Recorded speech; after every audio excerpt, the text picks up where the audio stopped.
সবুজ শ্যামল মাঠ ভরা ফসল। কৃষকেরা কাজ শেষে বাসার দিকে যাচ্ছে। নানান পাখির কিচিরমিচির ডাকে মেতে ওঠে গ্রামের বিকেলটা। মন চায় এই সুন্দর বিকেলটায় আমিও একটু খোলা আকাশে উড়ি, মুক্ত হয়ে পৃথিবীর সৌন্দর্য উপভোগ করি। কিন্তু কিন্তু সবাই সব চাইলে তো আর পায় না, তাই আমিও পাবো না। কারণ আমি শিকল বাঁধা পাখি, সীমানা ব্যতীত এক পাও এগোতে যে পারবো না। আমার নাম ওবায়দুল, বাবা মায়ের ছোট ছেলে। আমার কয়েক মাসের একটা বড় ভাই আছে, তার নাম জনি। আমার বাবা একজন প্রাইভেট মাস্টার, বাসাতেই প্রাইভেট পড়ান। আর আমার মা একজন গৃহিণী, বাসার কাজকর্মে সবসময় বিজি থাকে। স্বপ্ন আমার অনেক বড় হব, কিন্তু সামর্থ্য নেই। মন চায় অনেক দূর হারিয়ে যে যাব, কিন্তু ক্ষমতা নেই। তাই এই ক্ষমতা সামর্থ্যহীন জীবন নিয়ে দিন কাটাচ্ছি। আমার বড় ভাই পড়াশোনা করে, কিন্তু তেমন ইচ্ছুক নয়। আর আমি পড়াশোনার অনেক বড় ভক্ত, কিন্তু বড় কথা হলো আমার মা জনিকে পড়াশোনা করাবে, কিন্তু আমাকে নয়। আমার বাবা জানে আমার পড়াশোনার প্রতি অনেক টান, কিন্তু জেনেও কিছু বলতে পারে না। কারণ কিছু কিছু স্বামী থাকে যারা তার স্ত্রীর কথার উপর টু শব্দও করতে পারে না। এদের মধ্যে আমার বাবা একজন। আমার মা যা বলবে তাই হবে, এর ঊর্ধ্বে বাবা একটা কথাও বলতে পারে না। এই দেখেন আজকে সকালে কি হয়েছিল। আমি যাব স্কুলে, কিন্তু মা বলল, তুই নয়, জনি আজকে স্কুল যাবে আর তুই গরু নিয়ে চড়াতে যা। ব্যাস, ডিসিশন ফাইনাল। বাবা একটা কথা বলতে চাইলো, কিন্তু আমার মায়ের চোখ দেখে থেমে গেল। জানি না ভয়ে থেমে গেল নাকি আত্মসম্মানের কারণে। আর তাই সারাদিন আমি গরু নিয়ে মাঠে বসে আছি, আর জনি স্কুলে গেছে। ঠাডা পড়া রোদ, তার উপর গরম তো আছেই। সারাদিন শেষে বিকেল হয়ে গেছে, আর বিকেলের আবহাওয়াটা আমার অনেক সুন্দরই লাগে। মন চাই আবহাওয়ার সঙ্গে আমি একাকার হয়ে যাই। কিন্তু হঠাৎ করে বিকেলের আবহাওয়া পাল্টে সন্ধ্যা হয়ে গেল। মনটা আমার খারাপ হয়ে গেল। কতই না ভালো হতো যদি এই বিকেলটা সারাক্ষণ থেকে যেত। কিন্তু এটা যে প্রকৃতির নিয়ম, প্রকৃতির নিয়ম অনুযায়ী সব কিছু চলছে। কেউ কোনো নিয়ম লঙ্ঘন করবে না, যে যার মতো কাজ করবে। কিন্তু আমাকেও যে আমার নিয়মে কাজ করতে হবে, নয়তো বাসায় গেলে পানিশমেন্ট খেতে হবে। এদিকে সন্ধ্যা আসতে কালো হয়ে যাচ্ছে। আমি তাড়াতাড়ি করে গরু নিয়ে বাসার দিকে রওনা হলাম। মিটমিট করে বাতাস বইছে, মনটা বেশ হালকা হয়ে যাচ্ছে। কিছুক্ষণ পর বাসায় চলে আসলাম। বাসায় এসে গরু ঠিক জায়গায় বেঁধে রাখলাম। এমন সময় আমার সামনে মা এসে হাজির। কিরে, এতক্ষণ কি করছিলি? গরু ছেড়ে দিয়ে ঘুমাচ্ছিলি নাকি? না মা, আসলে গরু খেতে ছিল তো তাই। তার মানে গরু পেট ভরে নাই? সত্যি করে বল, গরু বেঁধে রেখে কোথায় গেছিলি? বিশ্বাস করো মা, আমি গরুর কাছেই ছিলাম। তাহলে গরুর পেট ভরলো না কেন? পেট ভরেছে তো। আমার কথার আর কোনো দাম থাকলো না। আমার মা ইচ্ছে মতো আমায় ধুয়ে নামালো, যা মুখে আসলো তাই বলে দিল। আর আপনারা হয়তো ভাবছেন আমার মাকে তুই কেন বললাম। আসলে আমাদের এলাকার সবাই মাকে তুই করেই বলে। আমরা তুই বলাকে খুব আপন বলে মনে করি, কিন্তু আপনজনকে আমরা তুই বলি, কিন্তু বাবাকে আবার তুমি বা আপনি বলি। আম্মু ইচ্ছে মতো আমায় বকলো, আমি কিছু বললাম না। তারপর হাত মুখ ধুয়ে ঘরে গেলাম। এসে দেখি জনি পড়তে বসছে। কিরে জনি, বল। আজকে ক্লাসে কি পড়া দিল?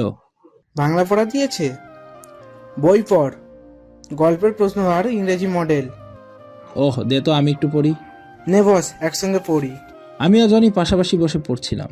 আসলে আমার গাইড নাই, শুধু জনিকেই কিনে দিছে, কিন্তু জনি আমায় নিয়েই পড়ে। আমায় অনেক সাহায্য করে পড়ার বিষয়ে। কিছুক্ষণ পড়তেই মায়ের ডাক পড়ল। সঙ্গে সঙ্গে উঠে চলে গেলাম, কারণ একটু দেরি হলে আবার বকে। তার ভয়ে আগেই চলে গেলাম। বল মা। কি করছিলি? কই, একটু পড়ছিলাম। এত পড়ে কি করবি? হ্যাঁ, সারাদিন কাজ করলে অনেক টাকা, আর পড়লে কি পাবি বল? আর তোর দ্বারা কিচ্ছু হবে না। কি বলবি বল। একটু বাজারে যা তো। কেন? আমার একটু ওষুধ নিয়ে আয় তো। কিসের ওষুধ? আমার মাথাটা অনেক ব্যথা করছে। আচ্ছা, টাকা দে। টাকা তো দিবই, তোর কাছ থেকে নিব নাকি? নিজে তো 1 টাকাও ইনকাম করতে পারোস না। টাকা দে মা। আমার হাতে কয়েকটা টাকা ধরিয়ে দিল। আমি সোজা বাজারে রওনা হয়ে গেলাম। আমাদের বাসা থেকে বাজার কিছুটা দূরত্ব। বাজারে এসে হাবিব ভাইয়ের দোকানে চলে গেলাম। হাবিব ভাই আমার অনেক ক্লোজ, সব কথা তার সাথে শেয়ার করি। হাবিব ভাই একজন ডাক্তার, আর আমি ডাক্তারি কিছু শেখার জন্য তার সাথে কিছু সময় কাটাই, যার ফলে কিছুটা হলেও আয়ত্ত করতে পারছি। হ ভাই বল, কি অবস্থা?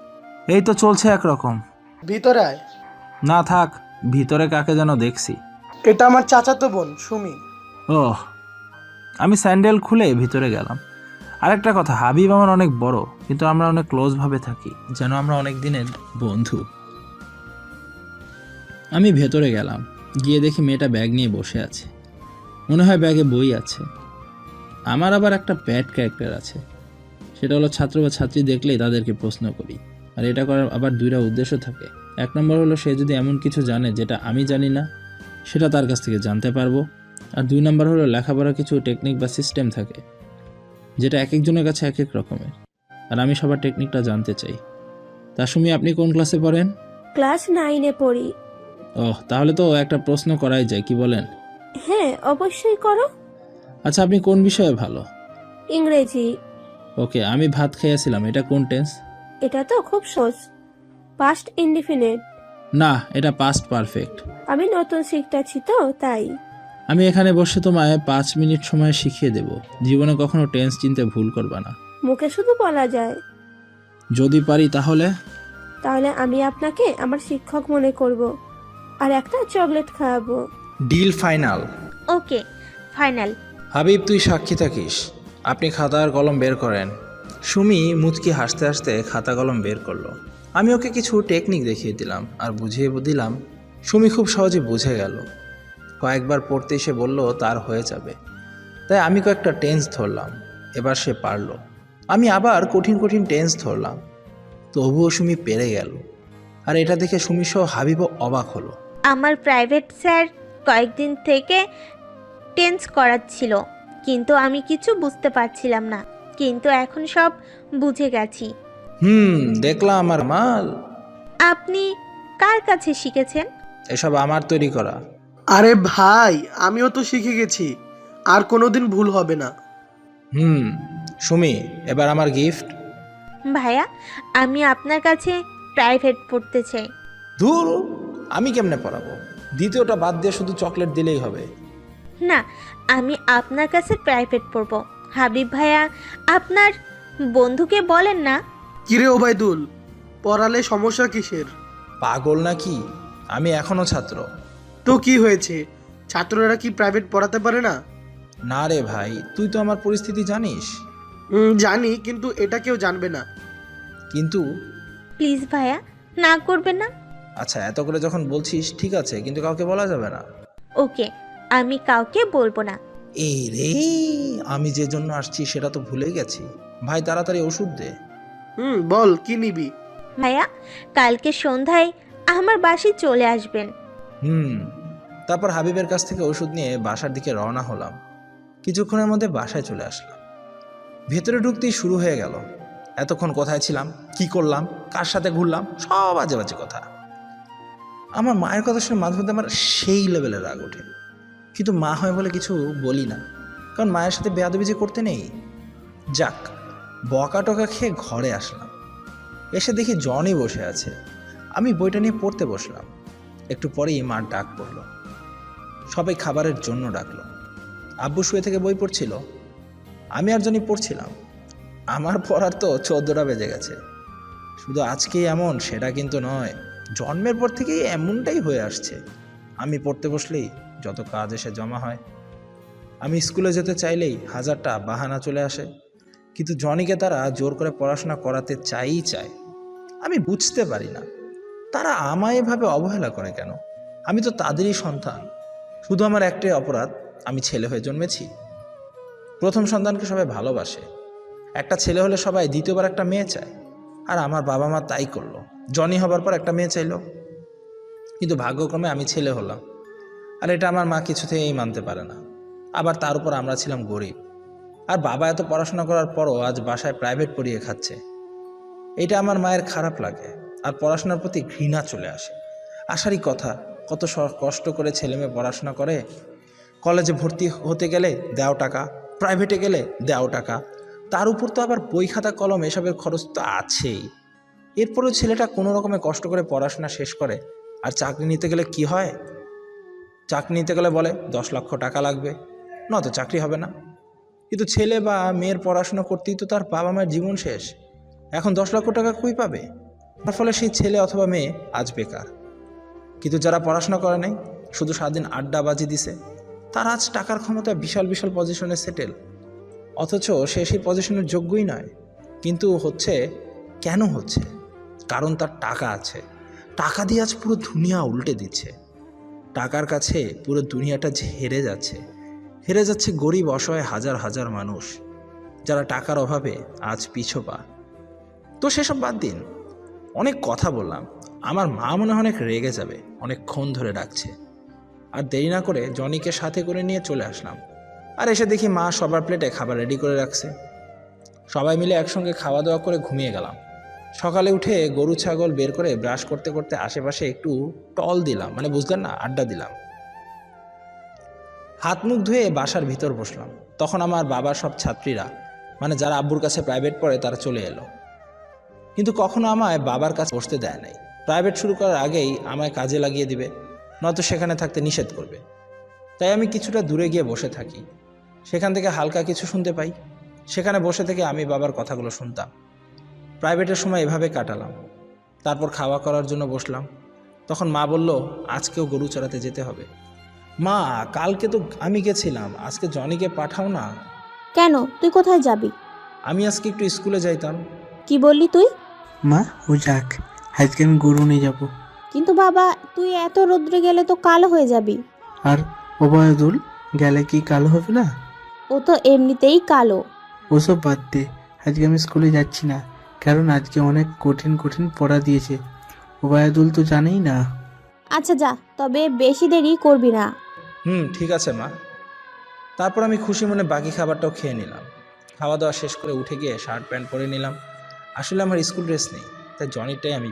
ওই ওয়াইদুল, বলো মা। তুই জুনিয়র স্কুলের ড্রেস পরেছিস কেন? আমায় তো নিয়ে দিস নাই। খোল বলছি, ওইসব ধুয়ে দিব। কালকে বিকালে তো জনি ধুলো। তোকে খুলতে বলেছি, খোল। তারপর আর কি, স্কুল ড্রেস নিয়ে চলে গেল। মানুষ এসে আমার পরিস্থিতি দেখলে বলবে আমি তাদের ছেলেই না। কি আর করার, আমি শার্ট প্যান্ট পরে স্কুলের দিকে রওনা হলাম। আমাদের বাসা থেকে স্কুল একটু দূরেই, তাই যেতে অনেকটা দেরিই হয়। অনেকক্ষণ পর স্কুল গেটে এসে পৌঁছালাম। অনেক দিন পর স্কুলে আসলাম। সব যেন নতুন নতুন লাগছে। আর তাছাড়া আমার নিয়মিত স্কুলে আসা হয় না। আমি কোনো দিকে থামলাম না, সোজা ক্লাসরুমে চলে আসলাম। এসে বই রেখে বসে পড়লাম। ক্লাসে আমার তেমন ভালো বন্ধু ছিল না, আর তাই কেউ আমার খোঁজ নিতে আসলো না। কিছুক্ষণ পর ক্লাসে ইংরেজি স্যার আসলো। এই স্যার আমায় অনেক ভালোবাসে। আমি ইংরেজি ভালো পারি বলে আমার সাথে ইংরেজিতে কথা বলে। আমিও স্যারের সাথে কথায় কথায় ইংরেজি বলি। আমার এমন ইংরেজি বলা থেকে ক্লাসের অনেকে হিংসা করতো, যেটাদের চেহারা দেখি বোঝা যেত। স্যার ক্লাসে এসে আমায় দেখতে পেল, আর ঠিক তখনই ইংরেজিতে কথা বলা শুরু করে দিল। কি অবস্থা ওবায়দুল, কখন আসলা? এই তো স্যার, একটু আগে। পড়াশোনা বাদ দিয়েছো নাকি? বাদ দিলে এখানে কেন আসবো? আচ্ছা, ক্লাস শেষ হলে আমার সঙ্গে দেখা করো। Okay sir. তারপর স্যার ক্লাস শুরু করলো। আমিও ক্লাসে মনোযোগ দিলাম। মনোযোগ সহকারে ক্লাসটা শেষ করলাম। শেষ করে স্যারের কথা মতো সেই স্যারের কাছে গেলাম। কি ব্যাপার, হ্যাঁ? তুমি এত ভালো একজন ছাত্র হয়ে পড়াশোনা করছো না কেন? কেউ কেউ পড়াশোনা করতে পেরেও করে না, আবার কেউ কেউ করতে চেয়েও পারে না। বুঝলাম না বিষয়টা। আসলে স্যার, আমি পরিবার থেকে আমায় পড়াশোনা করাতে চায় না। কি বলছো? তুমি এত সুন্দর একটা ছাত্র, কেন পড়াবে না? আমি জানি না। তোমার পরিবারের আমি কি কথা বলবো? দরকার নাই স্যার, কারণ কথা বলেন আপনি, আর সেটা শাস্তি পাবো আমি। মানে ঠিক বুঝলাম না। আমার মা আমায় পড়াশোনা করাতে চায় না, সে শুধু চায় আমি সারাদিন কাজ করি। তোমার কিছু হবে না, আমি কথা বলে দেখি। আচ্ছা, চেষ্টা করতে পারেন। আরেকটা কথা, তুমি যদি আরও ইংরেজি শিখতে চাও তাহলে আমাদের গ্রামের 3টা গ্রাম পরে একটা গ্রাম আছে, সেখানে একটা স্যার আছে, কলেজের শিক্ষক, তার কাছে তুমি শিখতে পারো।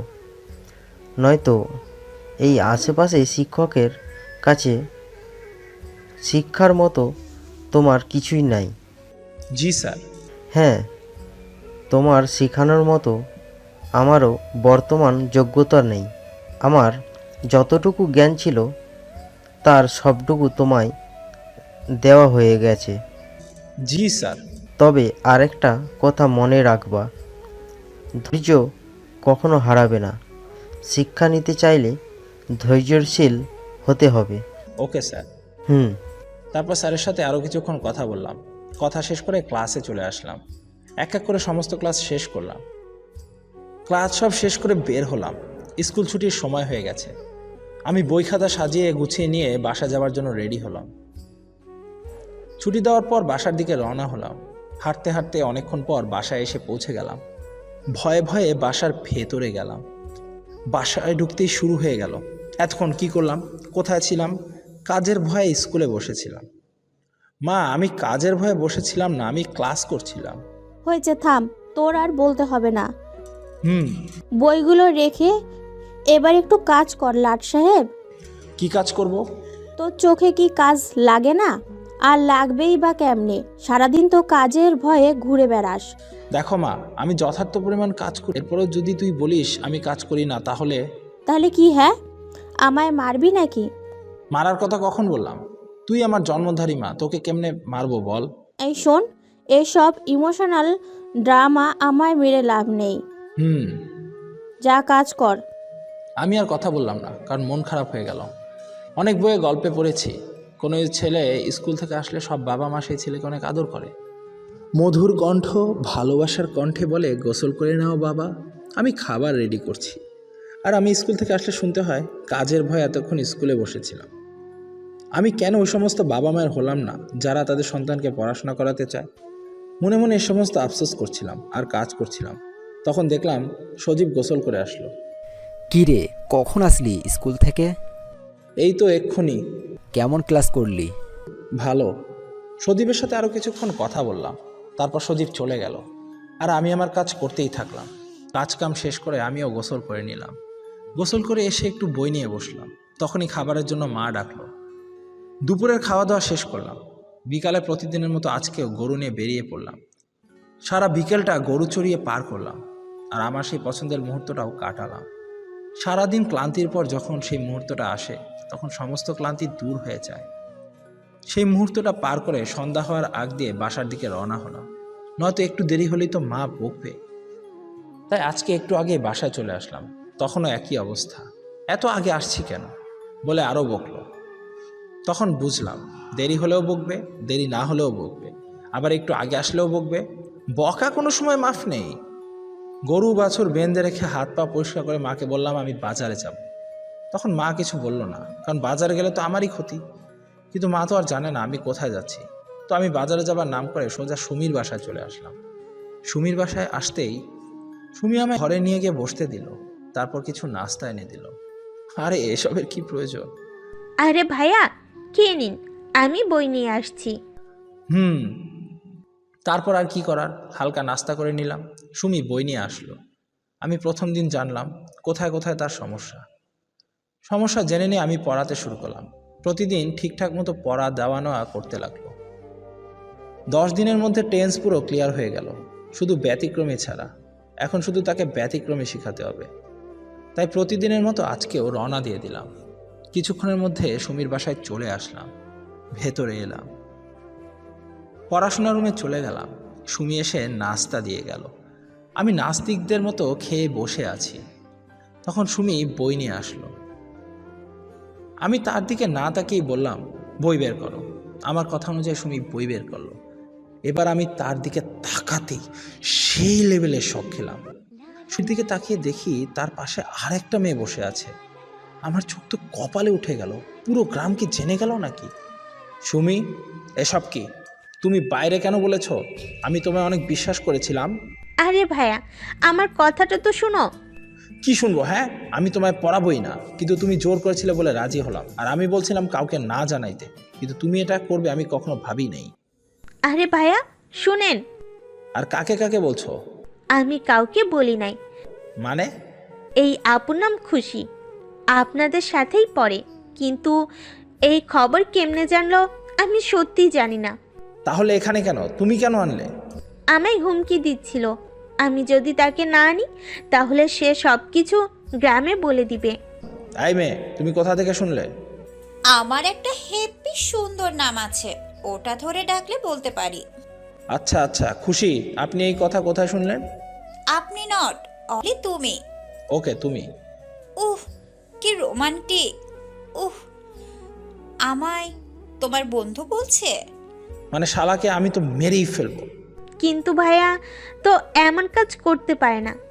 ঠিক ধরেছ, আমিও জানতাম না। জানলে কেমনে? হাবিব ভাইয়া আমার চাচাতো বোনের সাথে প্রেম করত, এটা আমি জানতে পারি। ফলে তাকে ব্ল্যাকমেলও করি। তোমায় পটানোর উপায় জানতে গেছিলাম। তখন সে আমায় বলে তুমি নাকি সুমিকে প্রাইভেট পড়াও। তারপর সব বলে দিল। আর আমি তুমি সুমিকে ব্ল্যাকমেল করে এখানে আসলে? লিজেন্ড। ব্ল্যাকমেল তো ভালোই করতে পারেন। ধন্যবাদ। কিন্তু আমায় পটাতে চাও কেন? এ রে, জেনে গেছে। তুমি তো বললা। আমার না একটা কাজ আছে, আমি এখন আসি। এই, সত্যি কথা না বলে যাওয়া যাবে না। আসলে তোমায় আমার অনেক ভালো লাগে, তাই প্রতিদিন তোমায় ফলো করতাম। তোমার পছন্দের জায়গাও চিনতাম। তোমায় দেখার জন্য প্রতিদিন বিকেলে সেখানে যেতাম। যাও, এক্ষুনি এখান থেকে যাও। আর এলাকার আশেপাশেও আসবা না। কিন্তু কেন? তুমি যদি পড়তে আসতে তাহলে তোমায় পড়াতাম, কিন্তু তুমি আসছো অন্য মতলবে। মতলব আমার একটাই, কি? বাসায় একা পড়তে ভালো লাগে না, তাই বিএফ এর সাথে পড়তে আসি। তুমি কি পাগল? বিয়ে ফলাম কবে? আমি তো তোমার নাম ধরে বলি নাই যে তুমি আমার বিয়ে। না মানে? তাহলে তুমি আজ থেকে আমার বিয়ে। So let start. চুপ, একদম চুপ। তোমার কারণে আজ সুমির পড়া হলো না। চালিয়ে যান ভাইয়া, আমি পড়তাছি। পড়া দাও। পড়া নিবেন? দাও। তারপর আমি সুমির পড়া নিতে লাগলাম। আর মাঝে মাঝে খুশির দিকে তাকালাম। তখন দেখলাম খুশিও আমার দিকে তাকিয়ে আছে। এভাবে সুমির পড়া নিয়ে শেষ করলাম। এবার চলে আসার পালা। আমি চলে আসছিলাম, তখন খুশি আমায় 1000টা বাহানা দিল। আমি তার কথায় কান দিলাম না, সোজা সেখান থেকে চলে আসলাম। বাসায় এসে দেখি সবাই খেতে বসে গেছে। আমিও আর দেরি না করে আমিও বসে গেলাম খেতে। সবাই একসঙ্গে বসে খেয়ে নিলাম। খাওয়া দাওয়া শেষ করে উঠলাম। সন্ধ্যায় আমার পড়তে বসা হয়নি। ভাবলাম এখন পড়তে বসি। যেই ভাবা সেই কাজ। ঘরে গিয়ে আলো জ্বালিয়ে পড়তে বসলাম। জনি এসে শুয়ে পড়ল। আমি মন দিয়ে ক্লাসের পড়া পড়তে লাগলাম। কিছুক্ষণ পর হঠাৎ করে আমার ঘরে মা চলে আসলো। আর চোখ মুখ তো রাগে লাল হয়ে গেছে। বুঝলাম আজকে অনেক কিছু হতে চলেছে। কি রে, কারেন্টের বিল কি তুই দিস না তোর বাপ দেয়? আসলে মা, ক্লাসের কিছু পড়া করতে হতো। রাখ তোর পড়া। পড়ার কারণে কি সারা রাত আলো জ্বালিয়ে রাখবো? মা, আরেকটু হলে আমার পড়া হয়ে যাবে, তখন আলো বন্ধ করে দিব। আমি এত কিছু জানি না। আলো বন্ধ কর। বুঝিস না তো, কারেন্টের বিল যে দেয় সে বোঝে কত ধানে কত চাল। আর একটু মা। বন্ধ করবি নাকি? আমি বন্ধ করার আগেই মা গিয়ে বন্ধ করে দিল। মনটা খুব খারাপ হয়ে গেল। আর একটু পড়লে আমার পড়া হয়ে যেত। অন্যের বাবা মা তাদের সন্তানকে পড়াশোনা করাতে চায়, আর আমার বাবা মা আমার পড়াশোনা নষ্ট করতে চায়। কিচ্ছু করার নেই, মন খারাপ করে শুয়ে পড়লাম। কিছুক্ষণের মধ্যে ঘুম এসে আটক করে নিল। পরের দিন সকালে ঘুম থেকে উঠলাম, কাজকাম শেষ করে খেতে বসলাম। খাওয়া দাওয়া শেষ করে আমি স্কুলে যেতে চাইলাম, কিন্তু মা যেতে দিল না। জনিকে পাঠিয়ে দিল, আর আমায় গরু নিয়ে পাঠালো। আমি গরু নিয়ে যাবার সময় কিছু বই সঙ্গে নিলাম। আমার একটা খুব ভালো শখ ছিল, বড় বড় লেখকদের বই পড়তাম। বিভিন্ন বইমেলা বা লাইব্রেরি থেকে বই কিনতাম। বই পড়তে আমার অনেক ভালো লাগতো। বই একমাত্র আমার সঙ্গী। যখন মন খারাপ হয় তখনই বই পড়ি, মনটা অলরেডি ভালো হয়ে যায়। আর এমনিতেও একজন স্টুডেন্টের উচিত ক্লাসের পড়ার পাশাপাশি বিভিন্ন গল্প সাহিত্য এবং বড় বড় লোকদের জীবনী পড়া। এতে করে সেই স্টুডেন্টের মন মানসিকতা ভালো থাকে, চরিত্র আদব কায়দার উন্নতি পায়। আর সবথেকে বড় উপকার হলো বই পড়ার প্রতি তার নেশা ধরে যায়, যার ফলে সে ব্রিলিয়ান্ট ছাত্রদের মধ্যে একজন হয়ে উঠতে পারে। কিন্তু ভাগ্যের কি খেলা, পড়ার প্রতি আমার এত নেশা, অথচ আমার কপালে পড়াশোনাই নেই, জোর করে পড়তে হচ্ছে। তো যাই হোক, কয়েকটা বই আর গরুগুলো নিয়ে আমি মাঠের দিকে রওনা হলাম। কিছুক্ষণের মধ্যে মাঠে এসে পড়লাম। এসে গরুগুলো ছেড়ে দিলাম, আর আমি গাছের নিচে বই নিয়ে বসে পড়লাম। একটু করে পড়ছি আর একটু করে গরুর দিকে খেয়াল করছি। এভাবে কেটে গেল অনেকটা সময়। বেলা গড়িয়ে দুপুর হয়ে আসছে, কিন্তু আজকে তেমন রোদ নেই বলে গরু খেতেই আছে। তাই আমি আর উঠলাম না, বসে থেকে বই পড়ছি। কিছুক্ষণ পর হঠাৎ আমার মাথায় একটা ঢিল এসে পড়ল। আমি আশেপাশে তাকিয়ে দেখি কেউ নেই। ভাবলাম হয়তো আমার বুঝতে ভুল হবে, তাই আবার পড়তে ব্যস্ত হয়ে গেলাম। তখন হঠাৎ করে আমার পেছনে মেয়ের কণ্ঠ ভেসে আসলো। আমি পেছনে তাকিয়ে দেখি খুশি মুচকি মুচকি হাসতেছে আর এদিকে আসছে। একটা রাখাল ছেলে আমার মনটা কেড়েছে, যারে দেখলে আমার ধুর ভুলে গেছি। এসে গান জানে না আর বলতে আসছে। তখন খুশি এসে আমার পাশে বসে আমার মুখের দিকে তাকিয়ে বলল, জানো, আমি যদি কবি হতাম না, তাহলে সর্বপ্রথম কি লিখতাম? কি লেখতা? তোমায় নিয়ে একটা গল্প লিখতাম, যেখানে তোমার আমার ভালোবাসা থাকবে, আমাদের পাগলামি থাকবে। এই হয়েছে, থামো। এই জন্যই তুমি কবি হবা না? আমি হব বলি নাই, যদি হতাম। হওয়ার কথা বাদ দাও, এবার বলো এই ভর দুপুরে এখানে কেন আসছো? আমার রাখালের কাছে। কে তোমার রাখাল? আমার চোখের সামনে যে বসে আছে। আচ্ছা জানো, তোমার জন্য কি আনছি? কি? চোখ বন্ধ করো। আমি চোখ বন্ধ করলাম। একটু পর খুশি আবার চোখ খুলতে বলল। তখন চোখ খুলে দেখি খুশি আমার হাতে একটা বাঁশি তুলে দিল। বাঁশি? আমি জনের কাছে শুনলাম তুমি নাকি গরু চড়াতে আসছো, তাই আমি আসছিলাম। তখন রাস্তায় দেখি ভ্যান গাড়িতে করে বাঁশি বিক্রি করছিল। তখন ভাবলাম আমার রাখালটার জন্য একটা বাঁশি নিয়ে যাই, তাই। ও ভালো। বাঁশির সুর আমার অনেক পছন্দ, কিন্তু আমি তো বাজাতে পারি না। আমি শুনেছি মন দিল দিয়ে বাজালে নাকি হয়ে যায়। আমার দ্বারা এসব হবে না। হবে দেখা। হবে না বলছি, হবে না। আর তুমি এখান থেকে বাসায় চলে যাও। কেন যাব? এখানে ফাঁকা মাঠে তোমায় আর আমায় দেখলে লোকে কি মনে করবে? যা মনে করবে করুক। আর যদি তোমার সাথে আমার বিয়ে দিয়ে দেয়, তাহলে তো আমার চেয়ে বেশি কেউ হবে না। তোমার কি মাথা খারাপ? মোটেও না। আমার তো মনে হচ্ছে তোমার মাথা খারাপ। তাহলে হবে হয়তো। পাগলি। এরপর খুশি কিছুতেই সেখান থেকে যেতে চাইল না। আমিও আর বেশি জোর করলাম না। দুজনে মিলে বসে থেকে গল্প করছিলাম। বলতে গেলে আমি উপরে উপরে খুশিকে যতই যাই করি না কেন, তার সঙ্গে থাকতে, তার সাথে কথা বলতে আমার অনেক ভালো লাগে। কিন্তু ভয় হয়, আমি নিজেই তো একজন অবহেলিত। তাহলে অবহেলিত ছেলের সাথে কোনো মেয়ে থাকলে সেও তো অবহেলার শিকার হবে। এটা ভেবে আমি খুশিকে দূরে ঠুলে দিতে চাই, কিন্তু কতই আর অভিনয় করব। খুশির চোখ দুটো দেখলে আমি যেন অন্যরকম হয়ে যাই।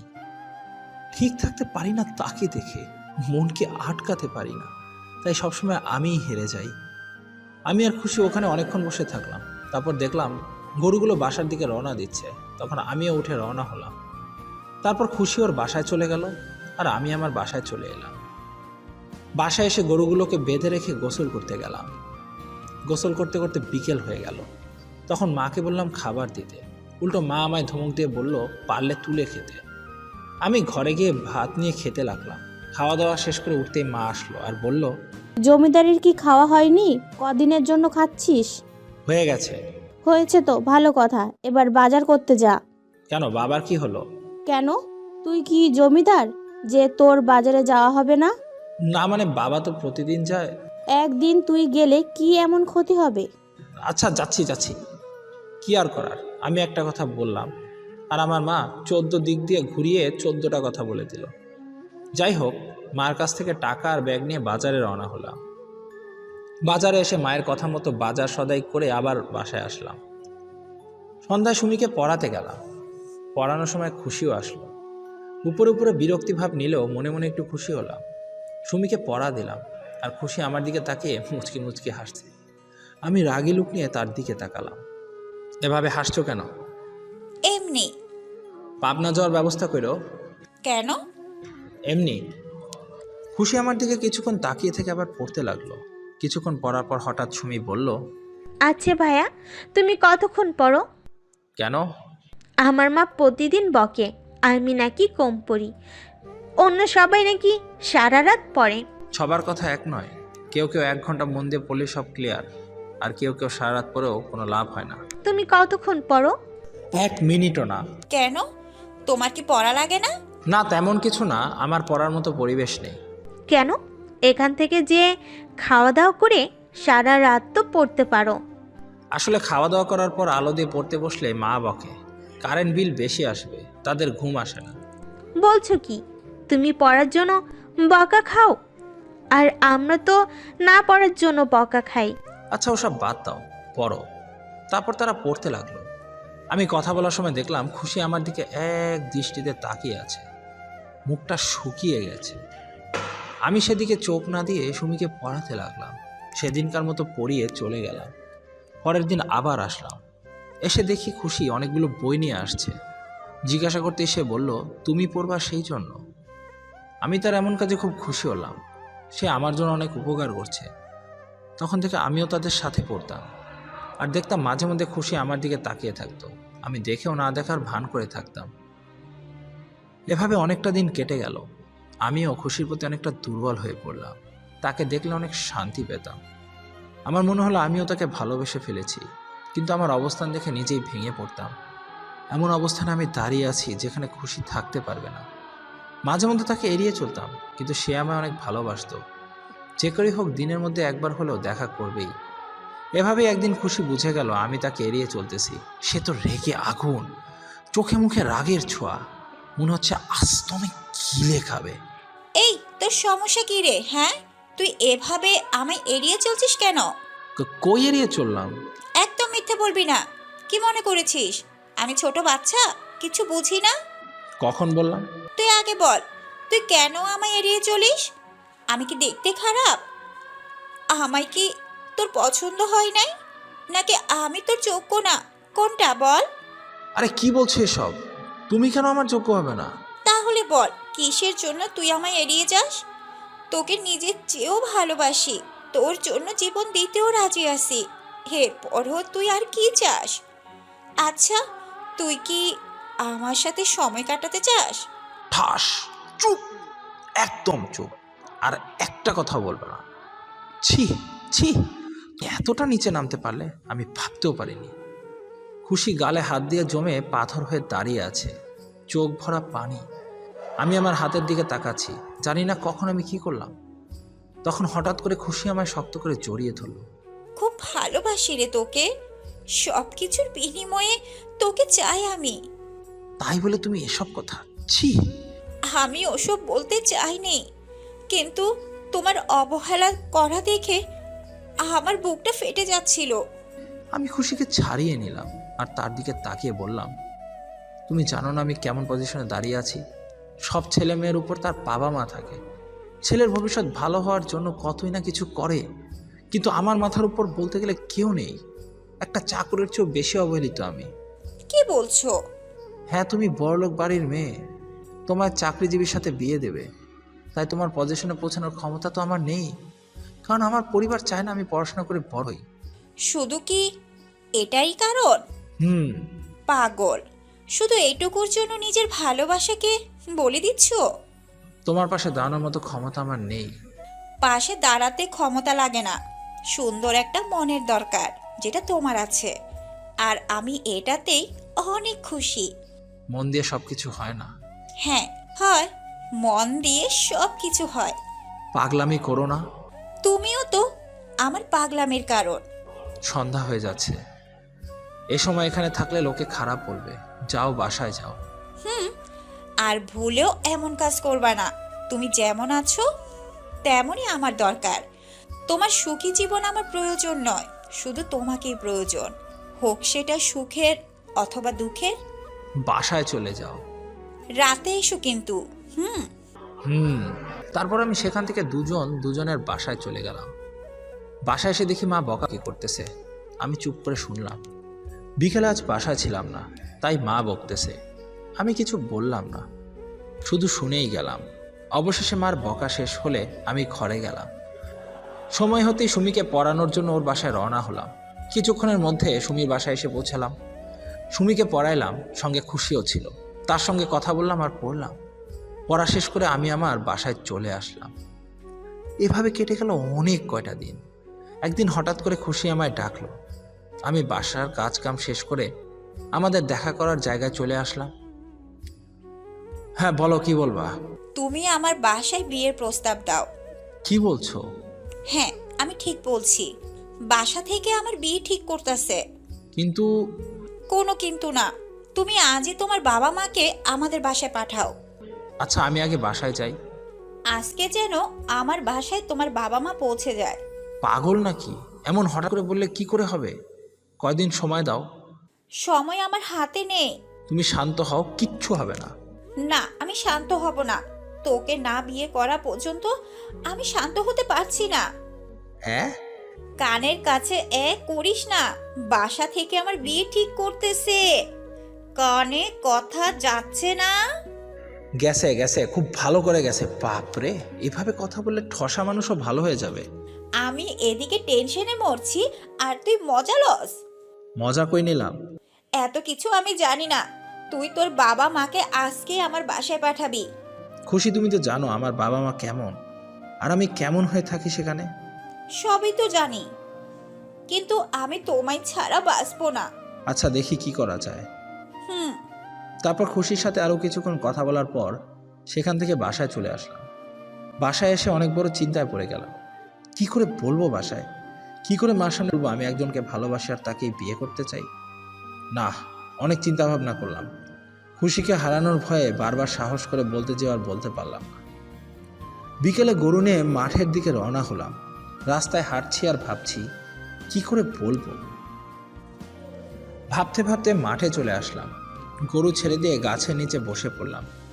সাথে ছিল খুশির দেওয়া বাঁশিটা। ভালো লাগছিল না। ভাবলাম দেখি তো বাঁশিটা কেমন বাজে। ছোটবেলায় গ্রামের এক দাদু আমায় শিখিয়েছিল, তাই বাঁশিটা হাতে নিয়ে বাজাতে শুরু করলাম। মনের মতো একটা সুর তুললাম। বাঁশির সুরে মনে হচ্ছে আমি হারিয়ে যাচ্ছি। মনের সব চিন্তা ভাবনা দূর হয়ে গেল। কি সুন্দর এক ভালো লাগা কাজ করলো। মনের মধ্যে এক প্রকার আনন্দ কাজ করলো। ইচ্ছে মতো বাজাতেই থাকলাম। অনেকক্ষণ বাজানোর পর থামলাম। ভাবলাম গরুগুলো এক নজর দেখে নেই। থেমে গরুগুলো দেখলাম। ঠিক এমন সময় খুশির কণ্ঠ পেলাম। থামলা কেন? বাজাও। আরে খুশি, তুমি? তোমার বাঁশির সুর আমার ঘরে থাকতে দিল না। হ্যাঁ? সিনেমার ডায়লগ বলছি। ও, তুমি এত সুন্দর বাঁশি বাজাতে পারো, আগে বলনি কেন? কেন? তোমার বাঁশির সুর অনেক সুন্দর। বাজে কথা ছাড়ো আর বলো, এখানে বিকালে কেন আসছো? তোমার সাথে কথা বলতে আসছি। এসে দেখি তুমি বাঁশি বাজাচ্ছ, তাই বসে বসে শুনছিলাম। অনেক শুনেছ। এবার এখান থেকে যাও, লোকে দেখলে কি বলবে?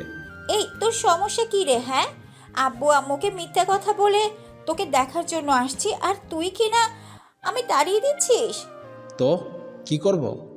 কিচ্ছু করতে হবে না, থাক তুই। আচ্ছা আচ্ছা, আর বলবো না, সরি, বসো। এবার বল, তুই বাসায় কি বলছিস? আসলে আমি বাসায় বলার সাহস পাইনি। কি কি বললি? তুমি তো জানো আমার মা আমায় কেমন চোখে দেখে। তোমায় আজ আমার মেয়ে মনে হচ্ছে? ভালোবাসো অথচ বাসায় বলতে পারলে না? আমি পারলাম না। তুমি আর পারবেও না জীবনে। আমায় কিছু একটা করতে হবে। কি করবা তুমি? কি আর করব? তোমার বাসায় গিয়ে বলবো? তুমি তো বলতে পারলে না। কিন্তু কোনো কিন্তু না। তারপর আমি আর খুশি গল্প করতে লাগলাম। কিছু কিছু মানুষ আমাদের কাজকর্ম দেখতো, কিন্তু কিছু বলতো না। একটু পরেই খুশিকে পাঠিয়ে দিলাম। তারপর আমি বসে থেকে আবার বাঁশি বাজাতে লাগলাম। সন্ধ্যাবেলা বাসায় আসলাম। বাসায় এসে তো আমি সেই লেভেলের অবাক। খুশি বাড়ির ভিতর চেয়ারে বসে আছে। আমি তার কাছে যাব এমন সময় মা ডাকলো। হ্যাঁ মা, বলো। কিরে, খুশি যা বলছে তা কি সত্যি? কি বলছে? ও নাকি তোকে ভালোবাসে আর তুইও নাকি ওকে ভালোবাসিস। আসলে মা, একদম মিথ্যা বলবা না, সত্যি বলো। কিরে, কি হলো বল? হ্যাঁ মা, খুশি যা বল সব সত্যি। আমি ওকে ভালোবাসি আর ওকে বিয়ে করতে চাই। ও আচ্ছা, মা খুশি, তুমি তাহলে এখন আসো, আমরা চিন্তা ভাবনা করে দেখি। Okay aunty. এই বলে খুশি বেরিয়ে চলে গেল। পিছনে পিছনে মা গিয়ে দেখলো খুশি গেছে কিনা। আর যখন দেখলো খুশি চলে গেছে, তখন শুরু হলো। কিরে, মেয়েটা কি সব বলে গেল? যা শুনছো তাই সত্যি। আমি সত্যি কি না সেটা জানতে চাইছি। আমি জানতে চেয়েছি তোর সাহস কি করে হলো এমন কাজ করার। তুই তো নিজে একটা ফকির, বাবার হোটেলে বসে বসে খাস, ঠেলা তো বুঝতে পারিস না। কিন্তু মা, তুই কি জানোস ওরা কত বড় লোক? তোর মতো ফকিরদের ওরা পকেটে রাখে। আমার কথাটা শোন মা। কি কথা শুনবো? হ্যাঁ, কি কথা শুনবো? সব তো নিজের চোখেই দেখলাম। মেয়েটা অনেক ভালো আর তার পরিবারও সে মানিয়ে নিবে। কিন্তু আমি কখনোই মানব না। আমার ইচ্ছেতেই তোর বিয়ে হবে। মা, এমন করিস না। ও মেয়ের সাথে যদি আর কখনো দেখা করেছিস তাহলে এই বাড়ির সীমানায় আসবি না। কিন্তু মা, আমি ওকে ভালোবাসি। রাখ তোর ভালোবাসা, আমি যা বলছি সেটাই শেষ কথা। আমি আর কিছু বললাম না। মা আমায় আরো অনেক রকমের অপমান করলো, অনেক কথা শোনালো। আমি শুধু চুপ করে শুনেই যাচ্ছি। অনেক কথা শুনলাম, চোখ দিয়ে পানি চলে এলো। এমন এমন কথা বলছে যেগুলো সোজা বুকে গিয়ে আঘাত করেছে। সন্ধ্যাবেলা আর সুমিকে পড়াতে গেলাম না, মনটা খুবই খারাপ। ঘরের এক কোনায় বই নিয়ে বসে আছি। রাতে মা খেতে ডাকলো, সবাই খেতে গেল, কিন্তু আমি গেলাম না। খিদে নাই সেজন্য, কিন্তু সবাই খেয়ে আসলো। অথচ কেউ একবারও জিজ্ঞাসাও করলো না কেন খেলাম না, কি হয়েছে। এমনকি আমার বাবাও একবার জিজ্ঞাসা করলো না। আমি মন খারাপ করে বসেই রইলাম। একটু পর জনি ঘরে আসলো। ঘরে এসে দরজাটা বন্ধ করে দিল আর আমার পাশে এসে বসলো। কি রে, কি হয়েছে? কই কিছু না, তুই ঘুমিয়ে যা। তখনকার কথা ভেবে মন খারাপ করে আছিস? তুই তো জানিস মায়ামণি, তাহলে কেন শুধু শুধু কষ্ট পাস? কিছু একটা কারণে মা তোকে এত অবহেলা করে, এটা জেনেও কেন বারবার কষ্ট পাস? ছোট থেকে আমায় এমনই অবহেলা করে আসছে। আমি কিছু মনে করিনি, কাউকে কখনো বিচারও দিইনি। তাহলে আবার মন খারাপ করিস কেন? আজকে মা যেসব কথা বললো সেগুলো আমার অনেক খারাপ লাগছে। ওসব বাদ দে, চল খেয়ে নে। আমি খাবো না রে। তাহলে চল ঘুমা। তারপর আমি আর জনি একসঙ্গে শুয়ে পড়লাম। রাতটা এভাবে পার করলাম। সকালে উঠে আমি আমার কাজ করলাম। স্কুলে আর গেলাম না। গরুগুলো নিয়ে মাঠের দিকে রওনা হলাম। মাঠে এলাম আজ অন্য জায়গায়। প্রতিদিনের যেখানে বসি সেখানে আজ আর গেলাম না। গরু ছেড়ে দিয়ে বসে পড়লাম। আজকে বাঁশিও আর বাজালাম না। ভাবতে লাগলাম কি করব আমি। খুশিকে ভুলে যাব নাকি তাকে বউ করে আনবো। বউ করে আনলে বাসায় আমায় তুলবে না, আবার খুশির বাসায়ও মেনে নেবে না। তখন খুশি হয়তো আমার সাথে আসতে চাইবে না। তার চেয়ে বরং তাকে ভুলে যাই, সেও খুশি থাকবে আর আমিও। এসব ভাবতে ভাবতে অনেকটা সময় কেটে গেল। হঠাৎ পেছন থেকে খুশি আমায় ধাক্কা দিল। আমি তো চমকে গেছি। পিছনে তাকিয়ে দেখি খুশি।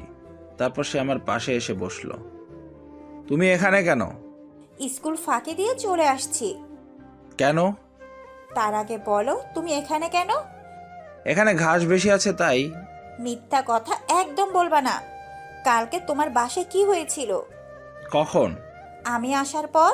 কিছুই হয়নি। মিথ্যা বলবা না। কি আর হবে, যা হবার বাকি ছিল। তোমায় আমার বাসার কেউ মেনে নেবে না। কেন? জানি না। তারপর খুশির সাথে আরো কিছুক্ষণ কথা বললাম। দুপুর হয়ে গেল। খুশি দৌড়ে স্কুলে চলে গেল আর আমি গরু নিয়ে বাসায় চলে আসলাম। বাসায় এসে গরুগুলো বেঁধে রেখে আমি গোসল করতে চলে গেলাম। গোসল করে এসে খাওয়া দাওয়া করে নিলাম। এভাবেই দিন কাটতে লাগলো। খুশির সাথে আমি আর তেমন দেখাও করি না। আসলে আমি কনফিউজ ছিলাম, কি করব, কি করলে ভালো হবে। হাজারটা প্রশ্ন ঘুরপাক খাচ্ছিল, যার কারণে আমি কোনো দিকে এগোতে পারছিলাম না। দেখতে দেখতে বেশ কিছুদিন কেটে গেল। খুশি জোর করে আমার সাথে দেখা করতে আসে। আমিও তখন কিছু বলতে পারি না। খুশিকে না দেখলে আমিও ঠিক থাকতে পারছিলাম না। তাই ঠিক করলাম খুশিকে আমার বাসার বউ করে আনবই। কিন্তু সমস্যা হলো আমার মা। আমার মা চায় না যে খুশি বউ হয়ে বাসায় আসুক। কারণ আমার মা চায় আমাকে বিয়ে দিয়ে মোটা অঙ্কের ডিমান্ড নেবে। কিন্তু আমি প্রেম করে বিয়ে করলে সেই মোটা অঙ্কের ডিমান্ড আর নেওয়া হবে না, কারণ আমিই তো নিব না। যার কারণে আমার মা এই বিয়েতে মত নেই। আমি বর্তমানে দুই নৌকার মাঝখানে আটকা পড়ে গেছি। না পারছি এদিকে যেতে, না পারছি ওদিকে যেতে। পরিবারকে বেছে নিলে আমার ভালোবাসাকে হারাতে হচ্ছে, আর ভালোবাসাকে বেছে নিলে পরিবারকে হারাতে হচ্ছে। কি করব কিচ্ছু বুঝতে পারছি না। আমার দুটোকেই দরকার। এটা ছাড়া ওটা অচল, আবার ওটা ছাড়া এটা অচল। এসব কথা ভাবছি আর পুকুর পাড়ে বসে থেকে আকাশের তারা দেখতেছি। আজকে মন ভালো না থাকায় পড়াতেও যায়নি, কারণ আজকে খুশির বিয়ে। শুনেছি রাতে একা একা বিয়ে হবে। বিয়ে আটকানোর জন্য খুশি অনেকবার আমার কাছে আসছে, কিন্তু আমি কোন মুখ নিয়ে বিয়ে আটকাবো? যদি খুশির বাবা আমায় জিজ্ঞাসা করে আমি খুশিকে নিয়ে গিয়ে কি খাওয়াবো, তখন আমি তাকে কি জবাব দেব? কি কথা বলে খুশিকে নিয়ে আসবো? আর এটা ভেবেই আমি কিচ্ছু করতে পারি না। এখন একা একা বসে থেকে কান্না করা ছাড়া কোনো উপায় নেই। কিছুক্ষণের মধ্যেই খুশি অন্য কারো হয়ে যাবে আর আমার থেকে অনেক দূরে চলে যাবে। খুশির মতো আমায় কেউ ভালোবাসেনি। জীবনের প্রথম সে আমায় এতটা ভালোবাসছে, এতটা খেয়াল রাখছে, আর আমি তাকে দূরে ঠেলে দিচ্ছি। আমার চেয়ে অভাগা আর কে আছে? হ্যাঁ, নিজেকে আজ অনেক বড় অপরাধী মনে হচ্ছে। আসলে আমি কারো ভালোবাসা পাওয়ার অধিকার রাখি না।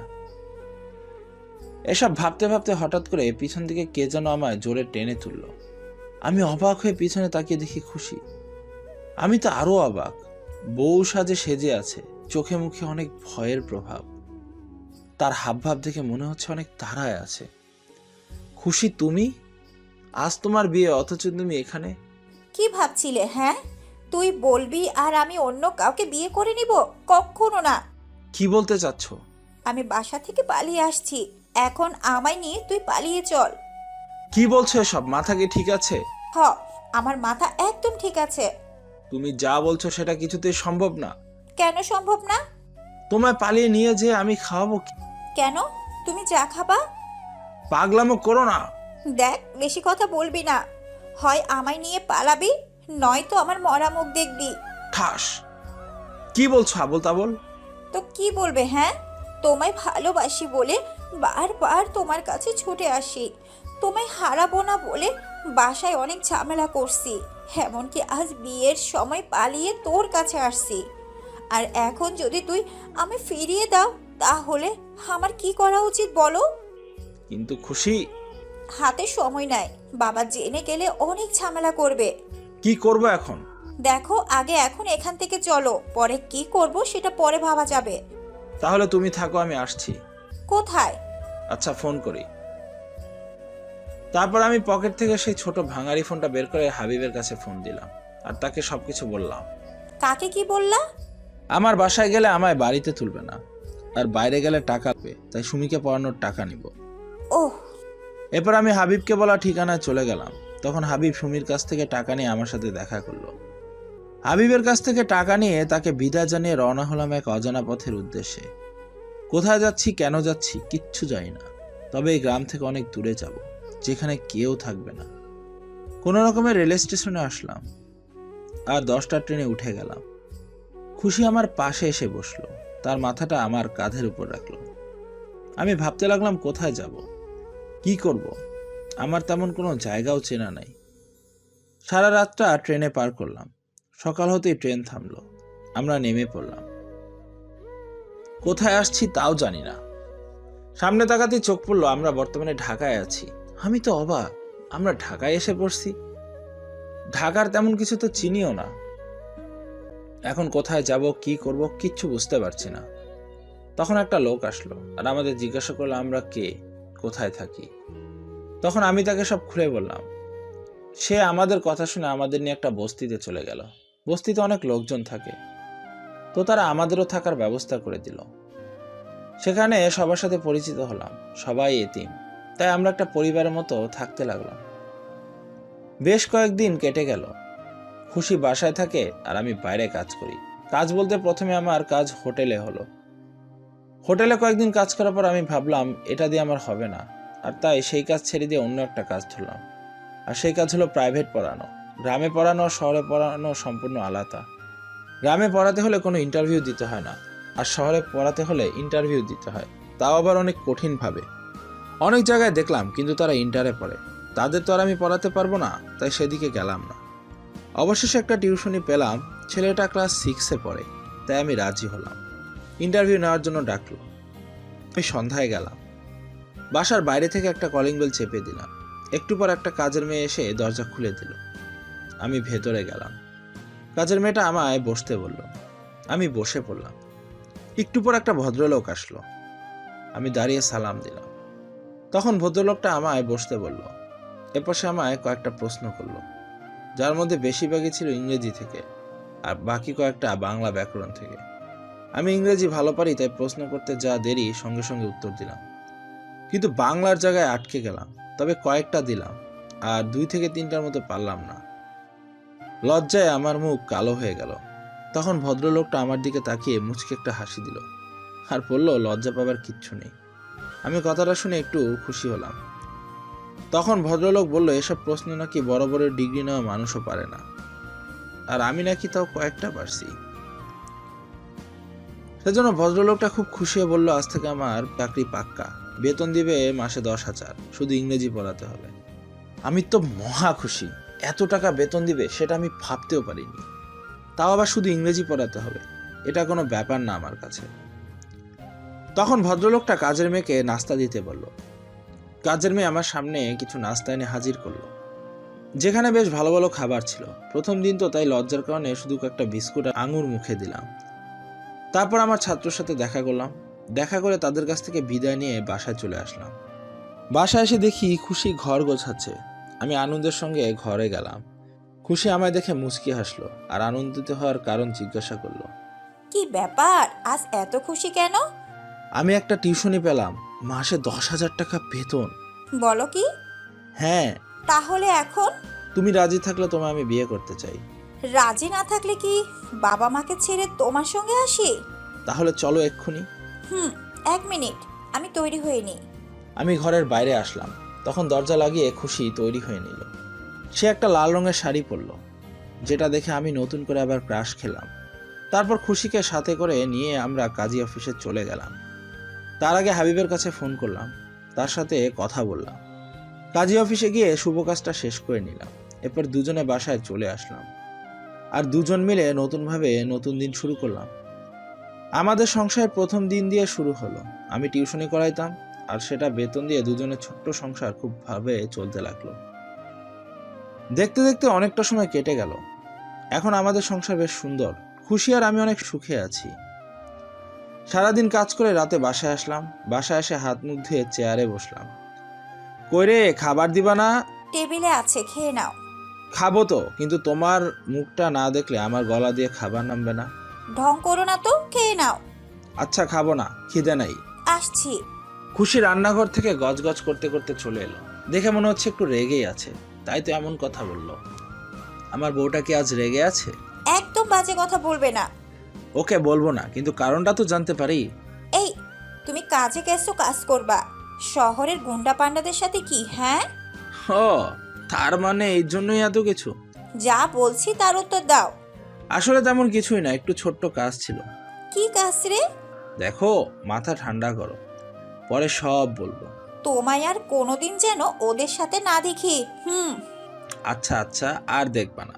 মনে থাকে যেন। থাকবে। এবার খেতে দাও। তারপর খুশি একটু নরম হলো, মানে রাগ কমলো। তখন আমায় খেতে দিল। আমি খাওয়া দাওয়া শুরু করলাম। পরের দিন সকালে আবার কাজে চলে গেলাম। আপনাদের বলে দিই, আমার কাজ হচ্ছে গুন্ডা ভাইদের সাথে থাকা। তো সেই দিনও তাই করলাম। তাদের সাথে চলে গেলাম চাঁদা তুলতে, আর সেখানে চাঁদা নিয়ে সবাইকে বললাম চলে যেতে। আমি একা আসলাম। আমাদের যেটা আস্থানা, সেখানে সবাই একসঙ্গে চলে এলাম। আর খবর আসলো রানাকে কারা যেন হত্যা করেছে। রানা ছিল গ্রুপের লিডার, মানে জলিলের ডান হাত। জলিলের কথা মতো রানা কাজ করত, আর শহরে সবচেয়ে আতঙ্কিত হয়েছিল জলিলের ভয়ে। জলিল একজন নামকরা সন্ত্রাসী। আইন তার 2 পকেটে থাকে। খুনের অপরাধে যতবার জেলে যায় ততবারই টাকার ক্ষমতা সে বাইরে আসে। আর এটাই হলো আমাদের লিডার জলিল খান। শহরে যে তার নাম করলেই সবাই থরথর করে কাঁপে।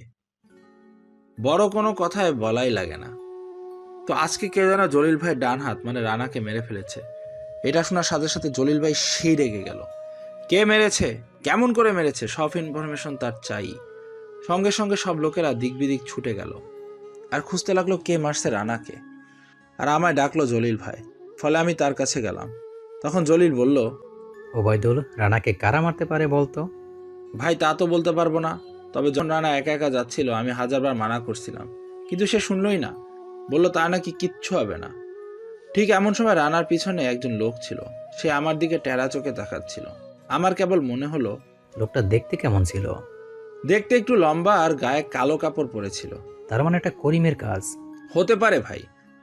সে হয়তো আপনার রাজত্ব করা মানতে পারছে না, তাই আপনার দুর্বল পয়েন্টে আঘাত করেছে। আমি ওর জীবনটা নিয়ে নিব। এই বলে জলিল উল্টো দিকে রওনা হলো, আর আমি ওখানেই দাঁড়িয়ে রইলাম। এই শহরে যে কটা গ্রুপ আছে সবার আলাদা রঙের ড্রেস আছে। জলিল ভাইয়ের পরে আছে করিম ভাই। সেও খুব মারাত্মক, কিন্তু জলিলের সামনে কিচ্ছু না। শহরে সে প্রথম রাজত্ব করত, কিন্তু জলিল ভাই আসার পর তার রাজত্ব চলে যায়। তাই আজ পর্যন্ত জলিলকে সে 2 চোখে দেখতে পারে না। কিন্তু জলিলের সঙ্গে সে পেরে উঠবে না বলে কখনো সামনে আসার দুঃসাহস করেনি। আর তার লোকেরা কালো ড্রেস পরে। আর এখন জলিল তারই কাছে যাচ্ছে। আমায় বলল আমি কয়েকজন লোক নিয়ে উল্টা পথে যাই, আর সে সোজা তার বাসায় যাবে। জলিল ভাইয়ের কথা মতো আমি কয়েকজন লোকসহ গাড়ি নিয়ে বাজার দিয়ে করিমের বাসার দিকে রওনা হলাম। বাজারের মাঝামাঝি আসতেই তখন দেখলাম করিমের লোকেরা আমাদের উপর আক্রমণ করলো। সঙ্গে সঙ্গে আমাদের লোকেরাও তাদের উপর আক্রমণ। শুরু হয়ে গেল এক বিশাল মারামারি। মারামারির এক পর্যায়ে করিমের লোকেরা পরাজয় মানলো, আর আমাদের কয়েকজন লোক আহত হলো। আমি তাদের গাড়িতে তুললাম। তখন তারা আহত লোকদের গাড়িতে তুলল। ঠিক এক সময় সামনে তাকিয়ে দেখি আমার মাথায় বাড়ি। সামনে তাকিয়ে দেখি খুশি একটা ব্যাগ হাতে নিয়ে দাঁড়িয়ে আছে। মনে হচ্ছে বাজার করতে আসছিল। কিন্তু সেটা বড় কথা নয়। বড় কথা হলো আমি কোন পরিস্থিতিতে আছি। আমি এখন কি করব বুঝতে পারছি না। খুশি এক দৃষ্টিতে আমার দিকে তাকিয়ে আছে। মনে হচ্ছে আমায় পেলেই আস্ত গিলে খাবে। আমি তার উদ্দেশ্যের সামনে এগোতে লাগলাম। তখন খুশি আমার দিকে তাকিয়ে সে উল্টো পথে চলে গেল। ফলে আমি আর গেলাম না। পিছনে এসে এদের নিয়ে জলিলের আড্ডায় চলে আসলাম। তাদের সবাইকে হাসপাতালে ভর্তি করা হলো। তখন বাজে দুপুর 12টা। তাই আমি আর দেরি না করে বাসার দিকে রওনা হলাম। খুশি আজ না জানি কি করবে। একদম হাতে নাতে ধরা খেয়ে গেছি। কি বলে যে তাকে সান্ত্বনা দিব সেটাই তো ভেবে পাচ্ছি না। আজ কোনো উপায় হয়তো তাকে সান্ত্বনা দেওয়া যাবে না। এসব ভাবতে ভাবতে বাসায় চলে আসলাম। বাসায় এসে দেখি দরজা খোলা। বুকটা একটু কেঁপে উঠল। তাড়াহুড়ো করে ভিতরে গেলাম। ভিতরে যেয়ে দেখি ভিতরেও নেই। আমি তো ঘাবড়ে গেলাম। কোথায় গেল সে? এবার আমি রুমের দিকে গেলাম। রুমে যেয়ে দেখি খুশি শুয়ে থেকে কান্না করতেছে। আমি তার কাছে যেতেই সে রেগে গেল। একদম কাছে আসবে না। আমার কথাটা আগে শুনো। একটা গুন্ডা মাস্তানের কোনো জায়গা নেই আমার কাছে। আমার কথাটা তো শুনবে। তুমি কি সেই ছেলে যে অনেক ভদ্র আর শান্ত ছেলে? তুমি কি সেই ছেলে যে বই ছাড়ার কিছু বুঝতে না? সময় এখন বদলে গেছে। সময় বদলে যায়নি, বদলে গেছো তুমি। খুশি আমার কথাটা শুনো, তারপর তুমি যত খুশি বকা দিও। আমি আর কোনো কথা শুনতে চাই না। ময়না ভালো, রাগ করো না, শুনো। সরে যাও আমার কাছ থেকে। তোমার মতো গুন্ডা মাস্তানকে আমার চাই না। চলে যাব, তবে একটু হাসিটা তো দাও। চলে যেতে বলছি। ছি, আমার ভাবতে লজ্জা হচ্ছে। আমি একটা গুন্ডা মাস্তান ছেলেকে ভালোবাসছি। হয়েছে, এবার চুপ করো। কাউকে বেশি ভালোবাসা দিলে এরকমই প্রতিদান পাওয়া যায়। সেজন্যই তো আমার বাবা মা তোমায় ভালোবাসতো না। খুশি, এবার কিন্তু বেশি হচ্ছে। কোনো বেশি হয়নি, যা সত্যি তাই বলছি। তোমায় আমি ঘৃণা করি। তুমি একটা খুনি, তুমি একটা মাস্টার। খুশি অনেক রেগেছিল, যার কারণে সে কি বলে নিজেও যায় না। কিন্তু আমিও তো একটা মানুষ, আমারও একটা ধৈর্যের সীমা আছে। একসময় সেই সীমা অতিক্রম করে ফেলে খুশি, আর আবল তাবল কথা শুরু করে দেয়। অনেক বাজে বাজে কথা বলতে লাগে। তার কথা শুনে আমার অনেক রাগ ধরে। আমার বাবা তুলেও সে কথা বলতে লাগে, এমনকি সে নাকি বিষ খাবে, মরে যাবে, আরো অনেক। আমি আর থেমে থাকতে পারলাম না। ঠাস করে বসিয়ে দিলাম তার গাল বরাবর। মুহূর্তের মধ্যে খুশি স্তব্ধ হয়ে গেল। চোখে কোনো অশ্রু দেখা যাচ্ছে তার। হ্যাঁ, আমি গুন্ডা, আমি মাস্তান, আমি সব থেকে খারাপ। তাহলে খারাপের কাছে কেন আছো? চলে যাও। যাব, হ্যাঁ যাব। জোর করে তোমায় অমন করছি, জোর করে তোমায় এখানে পালিয়ে এনেছি। এটাই তো আমার অপরাধ। এখন তো আমার কোনো দরকার নাই। দেখো, পাগলামির কথা বলবা না। আমি বলি নাই যে তোমায় আমার দরকার নাই। তাহলে কেন অমন জঘন্য কাজ করছো? সেটা আমি এখন বলতে পারবো না। কেন বলতে পারবে না? বলছি তো পারবো না। তাহলে আজকের পর থেকে তোমার আমার সম্পর্ক শেষ। খুশি, তুমি এই কথা বলতে পারলে? হ্যাঁ, পারলাম। কারণ চোখের সামনে তোমায় মরতে দেখার চেয়ে পর হয়ে দূরে থেকে দেখা অনেক ভালো। কিন্তু যেদিন তুমি এসব কাজ ছাড়তে পারবে সেদিন তুমি আমার মুখ দেখবে। এভাবে কথা বলতে বলতে একসময় চরম পর্যায়ে পৌঁছে গেল। খুশি আর আমার মাঝে অনেক দূরত্ব বেড়ে গেল। আলাদা রুমে রাত কাটালাম। ভাবলাম সকাল হতেই মনে হয় সব ঠিক হয়ে যাবে, কিন্তু তাও হলো না। চেয়ারে বসেছিলাম, এমন সময় আমার ফোন বেজে উঠল। ফোনটা কানে ধরে আমি বললাম, আমি আসছি। আর এটা রান্নাঘর থেকে শুনলো খুশি, তে আমার দিকে ঘৃণার দৃষ্টি ফেলল। আমি কিছু না বলে সেখান থেকে উঠে চলে গেলাম আর সোজা চলে আসলাম জলিল ভাইয়ের আড্ডায়। খবর পেলাম করিমকে জলিল ভাই মেরে দিয়েছে আর তার নাম শহর থেকে মুছে দিয়েছে। তখন আমি একটু খুশি হলাম। তারপর দেখলাম জলিল খুব খুশি। একটু বাইরে আসলাম, তখন জলিলের ফোনে কল আসলো আর জলিল জোরে জোরে কথা বলতে লাগলো। জলিলের কথা শুনে সবাই চমকে গেল। সবাই মিলে জিজ্ঞাসা করলো কি হয়েছে। তখন জলিল বলল, না না না না, এটা হতে পারে না। আমার শত্রু এখনো বেঁচে আছে, কিন্তু কি হতে পারে আমার শত্রু? সবাই তার কথা শুনে খুব অবাক হলো। জলিল এবার সবাইকে ডেকে বলল সবাই যেন খুব অ্যালার্ট থাকে। একটু পর খবর এলো রহিম বেডরুমে মারা গেছে। এটা শুনে জলিল আরো অবাক হলো। রহিম ছিল জলিলের বিশ্বস্ত লোক। এখন শুধু জলিলের থাকা বলতে সে নিজে আর তার ছেলে পাপ্পু। রহিমের মৃত্যুর খবর শুনে সবাই আমরা রহিমের বাসায় গেলাম। আর সেখান থেকে আবার আড্ডায় ফিরে আসতেই খবর আসলো জলিলের ছেলেও আর নেই। পাপ্পুকে মেরে ব্রিজে ঝুলিয়ে রাখছে। এবার জলিল অনেকটা রেগে গেল। কে তার এমন ক্ষতি করছে, কার সাথে তার শত্রুতা আছে। জলিল গভীর চিন্তায় পড়ে গেল। আর ছেলে হারানোর সুখে তো একদম ভেঙে পড়লো, কিন্তু দুর্বল হলো না। সারা জলিলের সাথে কাটালাম। বিকেলে বাসায় আসলাম। বাসায় এসে দেখি দরজা লাগিয়ে দেওয়া। চাবি কোথায় থাকে এটা আমি জানতাম, তাই চাবি বের করে দরজা খুললাম। ভেতরে এসে শার্ট খুলে রেখে এক গ্লাস পানি নিয়ে চেয়ারে বসতেই হঠাৎ চোখ পড়ল। আমার ঠিক সামনে একটা কলমের মাথায় একটা কাগজ মোড়ানো আছে। আমি সেটা হাতে নিলাম আর খুলে দেখি এটা খুশির হাতের লেখা।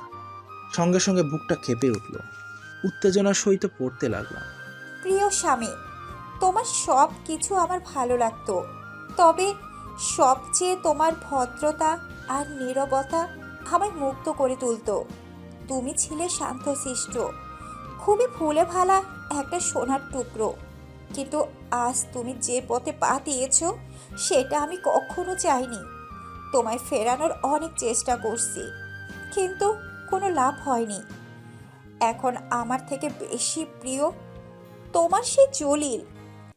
তার ডাকে তুমি জান দিতে রাজি আছো, কিন্তু তুমি কি জানো তোমার জন্য আমি কত পাগল ছিলাম? আমি জানি একদিন তোমার বড় কিছু একটা হবে, আর সেটা হয়তো আমি মানতে পারবো না। তাই এখন থেকে তোমার থেকে দূরে চলে গেলাম।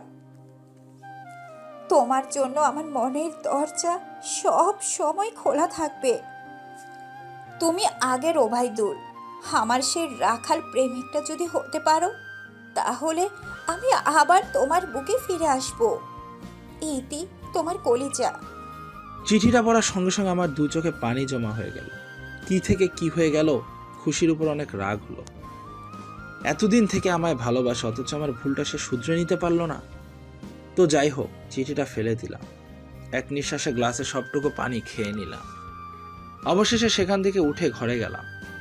ঘরে এসে খাটের উপর শুয়ে পড়লাম, কিন্তু কিছুই ভালো লাগছে না। শুধু খুশির কথা মনে পড়ছে। কি করে এটা করতে পারলো? কি করে আমায় ছেড়ে চলে গেল? তার কি একবারও কষ্ট হলো না? একবারও কি মায়া হলো না? এর জন্যই লোকে বলে মেয়ের মায়া খুব জটিল মায়া। আর মেয়ে খুবই অদ্ভুত একটা জিনিস। যতক্ষণ তুমি তার থেকে দূরে থাকবে, সে তোমার পিছনে ঘুরবে। আর যখনই তুমি তার মায়া আসক্ত হবে, তখনই সে মেয়ে পাল্টি খেয়ে যাবে, যেটার প্রমাণ আমি আজ পেলাম। ঘর থেকে বেরিয়ে রান্নাঘরে গেলাম। সেখানে গিয়ে একটা প্লেটে ভাত তুলে নিলাম, কিন্তু তাতেও মন টানলো না। গলার নিচে খাবার নামলো না। ভাত ওখানেই রেখে আবার ঘরে গেলাম। ঘর থেকে সেই বাঁশিটা, মানে খুশির দেওয়া বাঁশিটা হাতে নিয়ে ছাদে চলে গেলাম। ছাদে বসে থেকে আনমনে বাঁশি বাজাচ্ছি আর পুরনো স্মৃতিগুলো মনে করতে লাগলাম। এভাবে অনেকটা সময় কেটে গেল। বিকেল পেরিয়ে সন্ধ্যা হয়ে আসলো, তবু আমি ছাদে বসে আছি। এমন সময় দরজার কলিং বেল বেজে উঠল। আমি নিচে নেমে আসলাম। দরজা খুলতেই দেখি পুলিশ। আমি ভেতরে আসতে বললাম, তখন পুলিশ অফিসার সরে গেল। পুলিশ অফিসারের পেছনে খুশি দাঁড়িয়ে আছে। এটা দেখে মনে একটু শান্তি পেলেও রাগটা বেড়ে গেল। তাই মুখ ফিরিয়ে নিয়ে ভেতরে চলে গেলাম। ওবায়দুল, এখানে বসো। হ্যাঁ স্যার, বলেন। কি হয়েছে তোমাদের মাঝে? আমার কিছু হয়নি। আমি খারাপ, গুন্ডা মস্তান, তাই আমার স্ত্রী আমায় ছেড়ে চলে গেছে। চলে তো যেতাম, কিন্তু তোকে ছাড়া আমি থাকতে পারবো নাকি? তাই পুলিশ আঙ্কেলের কাছে গেছি। তো এলি কেন? যা, চলে যা। এই শোনো, ঝগড়া থামাও। খুশি আমার কাছে গেছে আর বলল তার স্বামী মানে তুমি নাকি একটা গুন্ডা মাস্তান সন্ত্রাস। আমি যেন তাকে ঠিক করি। বাহ বাহ, মানে পুলিশের কাছেও কেস দিছে, যাতে আমার জেলের ভাত খাওয়াতে পারে। তো কি করব? হ্যাঁ, তো কি করব? শোনো খুশি, তোমার এখানে ভুল বোঝাবুঝি হয়েছে। আমি ওকে ঠিকভাবে বুঝে গেছি। না, এখানে তোমার দোষ বেশি, কারণ এতদিন থেকে তুমি ওকে ভালোবাসো। ও একটা কাজ করছে, কেন করছে এসব জানবে, তারপর তাকে ভালোভাবে বোঝাবে। হুম। তার দ্বিতীয়ত ওবায়দুল কোনো গুন্ডা মাস্তান বা সন্ত্রাস নয়, সে একজন আইপিএস অফিসার। মানে? হ্যাঁ, সে তার ডিউটি করছিল জলিল নামে শহরের ভাইরাসকে ধ্বংস করার জন্য। সে একটা মিশনে ছিল, আর এখন জলিল আমাদের হাতে, পুরো প্রমাণসহ। আর তাকে বাঁচানোর জন্য কেউ আসবে না, কারণ তার সমস্ত শক্তিকে ওবায়দুল নষ্ট করে দিচ্ছে। কি বলছেন এসব? হ্যাঁ, আর আগামীকাল তার এনকাউন্টার করা হবে। আমার তো বিশ্বাস হচ্ছে না। সেটা তোমার বরের কাছে বিশ্বাস করে নাও। ওবায়দুল, নেক্সট মিশনের জন্য প্রস্তুতি নাও। Yes sir. পুলিশ স্যার চলে গেল। এবার খুশি মুচকি হাসতে হাসতে আমার দিকে আসছে। কি রে, তুই পুলিশ? একদম আমায় টাচ করবি না। কেন করব না? আমার বরকে আমি 100 বার কেন 1000 বার টাচ করব। আমি কারো বর নই। আচ্ছা, একটা কথা বলতো, তুই এসবে কবে গেলি? অনেক আগে। আর একটা কথা শোনো, শহরে আমি তোর জন্য আসি নাই, শহরে আমার মিশনের জন্য আমি তোকে নিয়ে আসছি। ওমা, তুই এত চালাক! তোর সাথে পরিচয় হওয়ার আগে আমি গ্রামে থাকতে আইপিএস এ ভর্তি হই। আমার ট্রেনিং হয় 3 মাস। তারপর মিশন আসার জন্য অপেক্ষা করলাম। অবশেষে মিশন আসে, তো আবার ঢাকা। তার মানে আমার বিয়ের দিনে আমি না আসলে তুই একা চলে আসতি? ওরে হারামি রে! আর জানো, আমি ভাবছিলাম তুমি হয়তো সত্যি ওইসব খারাপ কাজ করো, তাই আমি ভাবলাম হয়তো আমি তোমার কাছ থেকে দূরে গেলে ঠিক হয়ে যাবে, তাই আমি এসব করছি। কিন্তু বিশ্বাস করো, আমি তোমায় ছেড়ে যেতে চাইনি। ভালো। তা মিস্টার, খাওয়া দাওয়া কি হয়েছে? না। আমি তো জানি, আমার মুখ না দেখলে আপনার তো আবার খাবার পেটে যায় না। চলো খাবো। তারপর আমি আর খুশি খাবার খেতে বসলাম। আনন্দ, মজা, হাসি, মারামারি করতে করতে খাওয়া দাওয়া শেষ করলাম।